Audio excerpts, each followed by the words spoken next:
back to particle age now, but there are a lot of ways to go about doing this, and we will get into that another time.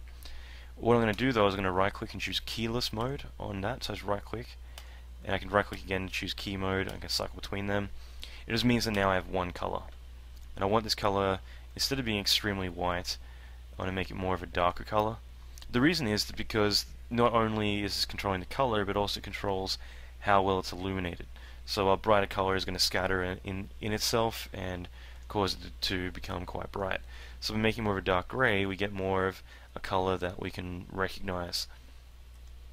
Okay, so that's a good start. Now the thing is, it's still very dense, so I'm going to scroll down to the very bottom here. We have the density. I can set this to like 0.1, and then this is going to become a lot more recognizable as like smoke or something. It's not going to be too dense, so that is quite important. And the way that this works, if you can imagine that, you know, we have these big spheres, but yet we have all this detail inside. That's because it has its own texture.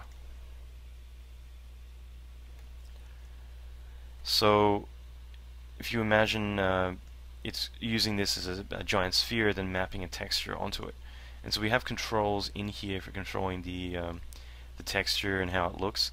Another button is here so we can see an actual look of it. If I like, I could change this from FBM fractal to a different pattern. The best way to imagine this would be if I load up my material editor, and we have it here. Now imagine this is one of these spheres. We can see it's a round shape as we needed. I can click here and choose noise, and now it is looking more like that. It's looking like a sphere with a texture mapped on top of it. Alright, and the thing is that I can adjust my sphere size, or I can adjust the internal pattern inside.